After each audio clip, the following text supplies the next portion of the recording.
अम्मा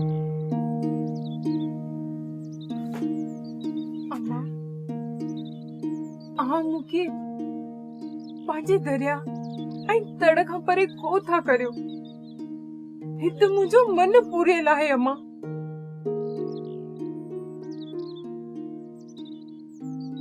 हिते त मुंहिंजे अभाणनि जा बि हॾ पूरियल आहिनि। वञण ते मुंहिंजो बि अंदर कोन थो करे धीअ, पर हिन मांगर जे डप खां वञी हाजी साहब जे फार्म ते ॿ टे ॾींहं रहंदासीं। उनजे डप खां लिकण था हलऊं अमड़। अम्मा सभु हिते दरिया जे आसरे वेठा आहिनि, पाण बि हिननि सां गॾु वेही था रहूं।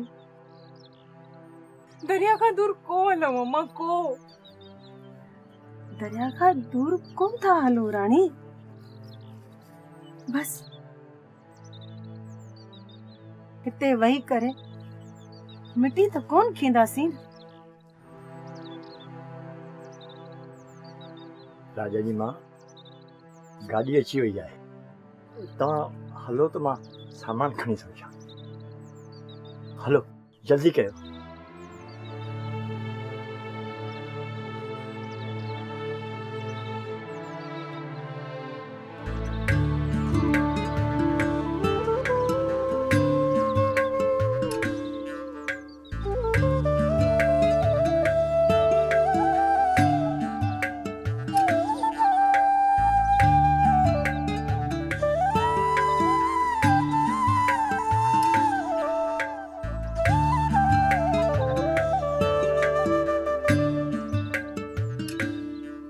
चाचा असांखे जेका इंफॉर्मेशन मिली आहे उहे सभु तस्वीरूं मां तोखे ॾेखारियूं आहिनि। ही उहे माण्हू आहिनि जेके भारतीय जेलनि में क़ैद आहिनि ऐं उन्हनि सां असांजो राब्तो थियो आहे। साईं सभु उहे माण्हू आहिनि जेके माणक सां घोड़े ते विया हुआ। पर हिननि में तुंहिंजो माणक त शामिल ई न आहे। साईं तव्हां वरी कंप्यूटर खोलो, माणक जी तस्वीर हिते ई हूंदी। चाचा मूं तोखे सभु तस्वीरूं ॾेखारे छॾियूं आहिनि, हिन में माणक त कोन्हे को ऐं मूंखे लॻे थो माणक मारिजी वियो आहे। साईं ईअं न चओ साईं, ख़ुदा जे वास्ते मूंखे पंहिंजे पुट जी ॻोल्हा करे ॾियो। खमीसा तूं परेशान न थी, असां मथे राब्ता कयूं था ऐं का ख़बर पई तोखे ॿुधाईंदासीं।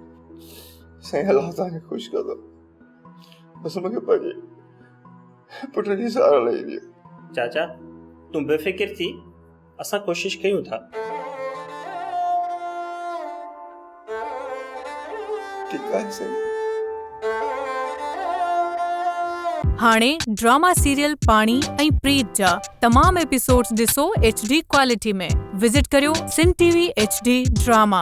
सब्सक्राइब कयो असांजो ऑफिशियल YouTube चैनल सिन TV HD ड्रामा ऐं वधीक अपडेट लाइ बेल आइकन खे क्लिक करियो।